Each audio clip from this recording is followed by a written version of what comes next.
शेतकऱ्यांना घाबरू नका. म्हणजे काय होणार आहे या जूनच्या शेवटच्या आठवड्यात, काय होणार आहे, पाऊस येणार आहे आणि शेतकऱ्याच्या पेरण्या सुरू होणार आहेत म्हणून हे अंदाज लक्षात द्यायचा. आणि याच्यातून जर काही शेतकरी राहिले तर 10 जुलै ते 15 जुलैमध्ये पुन्हा एकदा पाऊस येईल, त्याच्यात पेरण्या होणार आहेत. पण दुष्काळ वगैरे काही पडणार नाही म्हणून हा प्रथम शेतकऱ्यांना अंदाज लक्षायचा. काय झालं, महाराष्ट्रात मान्सून दाखल झाला, पण दाखल झाल्याच्या नंतर परत ते स्थिरावला. पण ही परिस्थिती, वारं सुटण्याची परिस्थिती दरवर्षी कधी असते, पाऊस पडल्याच्या नंतर पुढच्या महिन्यात असते. पण यावर्षी काय झालं, सुरुवातीला आल्यामुळं हे शेतकऱ्याला असं वाटतं की यावर्षी पाऊस पडणार नाही.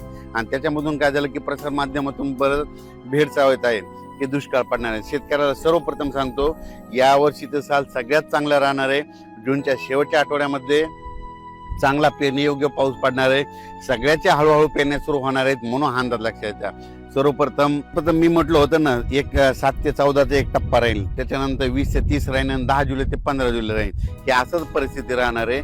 यावर्षी जून महिन्यात थोडाफार पाऊस कमी राहणार आहे, जुलैमध्ये जास्त पडणार आहे, ऑगस्टला कमी राहील, सप्टेंबर ऑक्टोबर परतीचा पाऊस धुमाकूळ घालणार आहे. पण दुष्काळ वगैरे काय पडणार नाही. तर तुम्हाला सांगते, यावर्षी शेतकरी हिताचं साल आहे, शेतकऱ्यासाठी खूप चांगलं आहे. शेतकऱ्यांनी घाबरून जाऊ नये. आता हे म्हणजे काय होणार, पाऊस कसा येणार आहे, पावसाला सुरुवात काय होणार आहे, 18 जूनच्या नंतर विदर्भाकडून बऱ्याच ठिकाणाहून पूर्व विदर्भाकडून सुरुवात होणार आहे. 18-19च्या दरम्यान पूर्व विदर्भाकडून ते पाऊस मराठवाड्यापर्यंत येईल. पण त्याच्यानंतर काय होईल, 20-21च्या नंतर मराठवाड्याकडे पाऊस आल्याच्या नंतर 21 ते 29च्या दरम्यान मराठवाड्यामध्ये वेगवेगळ्या भागात पाऊस पडेल आणि काही जिथं जास्त ओल होईल त्यांच्या पेरण्या सुरू होतील. विदर्भात देखील काय होईल, 18-19 पासून तिकडे पाऊस सुरुवात होईल. जिथं पाऊस जास्त पडला त्यांच्यात देखील ओल झाली तर त्यांच्या देखील पेरण्या होईल. त्याच्यानंतर हे पाऊस पुन्हा उत्तर महाराष्ट्राकडे जाईल. मग उत्तर महाराष्ट्राकडे काय होईल, म्हणजे विदर्भापासून उत्तर महाराष्ट्र सगळ्यात टोक, हे टोक ते टोक आहे. मग तिकडे काय होईल, 23 जून ते 29 जूनच्या दरम्यान तिकडे देखील पाऊस जाईल आणि त्यांच्या देखील पेरण्या लागतील. पण शेतकऱ्याला पश्चिम महाराष्ट्र, सातारा, सांगली, सोलापूर त्या पट्ट्यामध्ये काय होईल, तिकडे देखील 23 जून ते 29च्या दरम्यान काय होईल, तिकडे देखील पाऊस पडेल आणि तिकडे देखील पेरण्या होतील. पण शेतकऱ्याला सांगू इच्छितो की दुष्काळ वगैरे काय पडणार नाही. तुम्ही मनातली भीती बाळगू नका. कारण की बऱ्याच तुम्हाला दररोज मोबाईल उघडला की तुम्हाला दुष्काळ आणि ते एल निनोच दिसायलंय.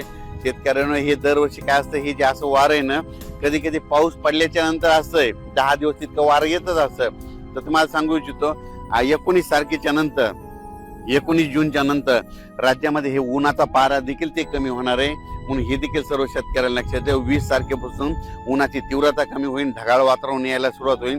म्हणून हे देखील सर्व शेतकऱ्यांना लक्षात द्यायचं. पण राज्यात मात्र जूनच्या शेवटच्या आठवड्यात चांगला पेरणीयोग्य पाऊस होईल, वेगवेगळ्या भागात पडेल. पण शेतकऱ्याला वाटतं की सगळीकडे पहिलेच दिवस येणार, सगळीकडे नाही पडणार. काय होणार, दररोज वेगवेगळ्या भागात पाऊस पडेल आणि दाखल होईल. म्हणून हे लक्षात घ्यायचं. मान्सूनचा पाऊस सगळीकडे एकदा जात नसतो. दररोज काय होतं, वेगवेगळ्या भागात दाखल होतो. जिथं जास्त ओलं ते शेतकऱ्याच्या पेरण्या होतात. मग ही सर्व शेतकऱ्यांनी लक्षात घ्यायचं. शेतकऱ्याला सांगू इच्छितो की 20 जून ते 30 जून दरम्यान ज्या ज्या भागात पाऊस पडेल, तिथं चांगलं पडेल, तिथं देखील पेरण्या होत्या. आणि दरवर्षी शेतकऱ्यांनी लक्षात घ्या, मी पहिल्यापासून म्हणलो होतो की 2026ला थोडाफार पाऊस कमी होईल, पण परतीचा पाऊस जास्त होणार. म्हणजे काय होतं, दर 2 वर्षानंतर 1 वर्ष पाऊस कमी होणार, हे म्हणून लक्षात यायचं. आता हे 2026ला कमी होईल तर 27-28 परत खूप होईल आणि पुन्हा 29ला आज जशी परिस्थिती झाली तशी 29ला देखील परत परिस्थिती होती. म्हणजे 2 वर्ष जास्त पाऊस पडणार, 1 वर्ष कमी होणार, हे असं चक्र चालू राहणार. पण काय झालं की प्रसार माध्यमातून शेतकऱ्याला त्या ऑनलाईन खूप भीती घातली. तर मला सांगतो शेतकऱ्यांना, हे पुन्हा नंतर हे सगळे बातम्या बदलणार आहेत. बघा तुम्ही, पाऊस सुरू झाल्याच्या नंतर सगळे बातम्या बदलते. म्हणून माणसानं, माझं म्हणणं नाही, एक तर ठामच राहिलं पाहिजे. एक तर येणार का नाही येणार. मग ते म्हणतात की एल निनो, मला म्हणतात की एक तर म्हणते अतिवृष्टी होणार नसता. तुम्हाला एल निनो आहे ना, तर एकच कोणतं सांगायचं, एक तर दुष्काळ पडेल का नाही पाऊस पडेल. पण शेतकऱ्यांना सांगतो, हे सगळे प्रसार माध्यमातून शेतकऱ्यांना भीती घालतात. शेतकऱ्यांना घाबरून जाऊ नका. पाऊस पावसाचं काम करीत असतो. सर्वप्रथम आपला भारत देश आहे. भारत देशाला 2 समुद्र आहेत, अरबी समुद्र आणि बंगालच्या खाडीचा समुद्र. म्हणून जरी अरबी समुद्राचा त्या बाष्पाचा पाऊस नाही आला तर बंगालच्या खाडीचा पाऊस येतो.